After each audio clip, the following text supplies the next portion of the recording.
For today's Monday makeup lesson, I'm going to show you how to create a classic smoky eye. It's one of those looks that looks so good on so many people, and I have lots of tips and tricks to show you guys to make sure it works perfectly for you. So let's get started. The first step to a perfect smoky eye is to make sure you're priming the lids, and you can use eyeshadow primer or concealer, but what you really want to make sure you're completely covering the lid from the lash line up to the brows to create a blank canvas. This is to disguise any discoloration that we might naturally have on our lids and also give the eyeshadow something to hold on to. So you actually want to leave your eyeshadow primer or concealer just a little sticky. This will actually grab hold of the shadow. However, I do have a little trick to make sure you also get a good blend, so we'll get to that in a second. With any eye makeup look, the main areas of the eye would be the crease area, and the crease area is really important in a smoky eye. If you think of what smoke is, it's that deep dark color that then fades into nothing, and the crease area is where that fading into nothing happens. The crease area is basically where the lid creases into the eye shape, but it stops just underneath the brow bone. And of course, you have the lid as well. And for a smoky eye, I actually divide the lid into an upper and a lower part. Now, as far as eyeshadows go, I've created a little smoky palette for us, and you want to adapt this to work with your own skin tone.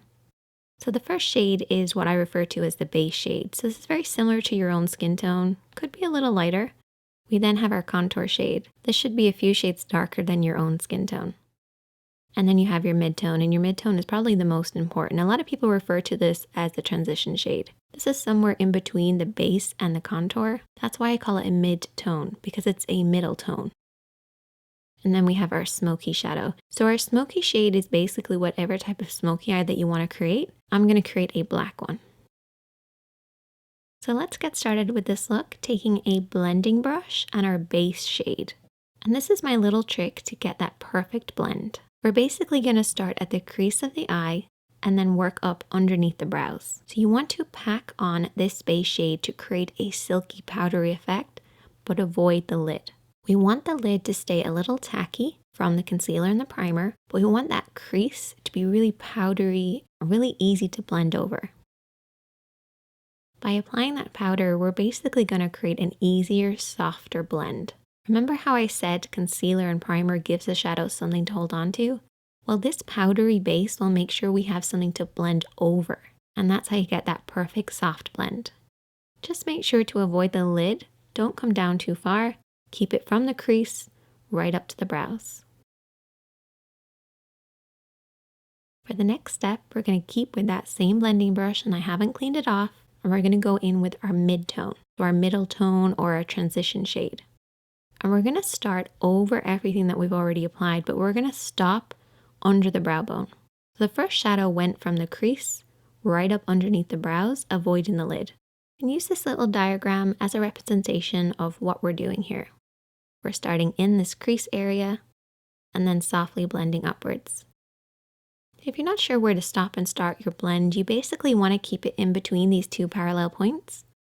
It looks really complicated, but it's basically using the edge of your eye, nose, and brow on one side, and then creating a parallel line on the inner corner. If you blend outside the lines, don't worry because you can always clean up at the end. Just use this as a guide. Then we're going to take a clean blending brush, and I always keep a clean blending brush handy for every look, but in particular when you're doing a smoky eye. Go over everything that you've applied to soften out any harsh lines. No additional product needed, just soften out those lines. Now we're going to move on to applying the contour, and I need you guys to take a brush that's got a lot of control in it. So maybe a flat brush or a pencil brush or a brush like this, which is somewhere in between. It's one of my favorites. And picking up a little bit of that contour shade, which is one of the darker shades from this palette, we're going to apply this all over the lid area.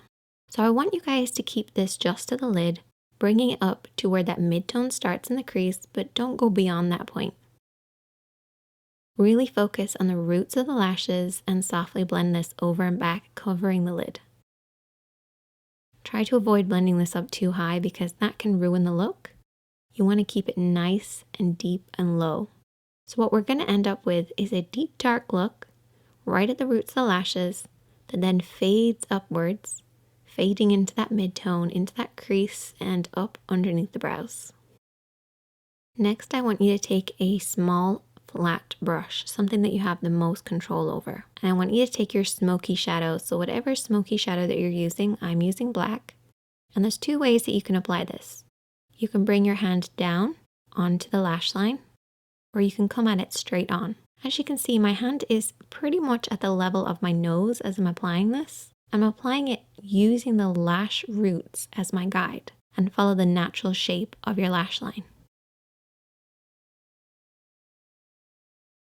If you have your hand too low at this point, you're going to blend that black up too far. And I don't want you guys to do that. So try to keep it at around the cheek level, or bring your hand over the top and press downwards onto the lash line. Either way, just imagine that you're creating a liner look. Just coat right by those lashes and really pack it on there. Get in between those lashes, right onto that lash line. It's really important. We have to imagine that that black is coming from somewhere, so it has to start really dark at the base. Now for shaping wise, I like to have it slightly thicker just in the center. It's almost like an oval shape. This will create that classic round shape that you get with a smoky eye. So it's slightly tapered on the inside and the outside, and highest in the middle. Before you go any further, what I want you to do is take your fingertip and really press on that pigment. Push it right at those lashes. No smudging, no blending, just pushing that on there. This will remove any fallout while also making sure we're really packing that pigment right at the roots of the lashes. Once you've done that, you can then take your small blending brush or a pencil brush and softly and lightly smudge this out. Watch for your hand placement here. What I want you guys to remember is that if your hand is low, your blend will be high. And that's good at the start because we want to bring that black from the root of the lashes upwards to about the halfway point of the lid. But if you keep your hand this low throughout the entire smudging process, you're going to end up pushing it up too high. Bring that brush slightly upwards. As you start to smudge, regain control over that brush and very softly sweep over and back. And this will prevent you from blending it up too high. You do not want it to surpass the lid and get into that crease area, depending on the look that you're doing, of course, but particularly for a classic smoky eye. Keeping it nice and low by the lashes is the best way to get that classic look. I usually split the lid into two sections, so I have a lower part and an upper part. I'm making it sound really complicated, but it's actually not that complicated. But if you learn these techniques, it will become easier, even though it sounds like I'm making it harder than it is. The next step is really important, and it's to really darken in between the lashes. So apply a pencil liner on your waterline, which is the upper tight line of your lid. What I like to do is just look down in a mirror and just kind of push upwards between the lashes. This will create that dark smoky look. You have to imagine where this smoky depth is coming from, and it should be coming right between the lashes. So try getting that pencil right in there. Another important thing is to coat those lashes. I actually brush my lashes downwards to make sure it's really dark right at the roots. Once again, to create the illusion of the depth coming from the lash line. Essentially, it looks like we just have really thick lashes. If you want to go an extra step, you can always apply invisible liner. If you watch my videos a lot, you'll know that I've talked about this. It's basically lining very, very thinly right between your lashes, as close as possible. And I also went ahead and applied some falsies. Once again, this creates the illusion of a deep, dark look right at the roots. So that's pretty much all of the work done, but we've still got a lot of work to do. You have to clean up underneath the eyes because keeping it as clean and bright as possible will create that contrast with the smoky eye. So don't neglect doing this. You also want to clean up underneath the brows by taking a little bit of the base shade and a small brush and applying this on the brow bone. We have already applied this, but reapplying it will actually brighten this up. And you can also pop a little bit of this shadow on the inner corner of the eye too. I like to imagine that the smoky eye is coming from my lash line and you don't have lashes right in there. So try brightening it ever so slightly. Finish off with lots of mascara to balance out the top. And there you go. A classic smoky eye, and you can use these techniques to create any number of different looks. But I love that deep dark look starting at the roots of lashes and blending upwards.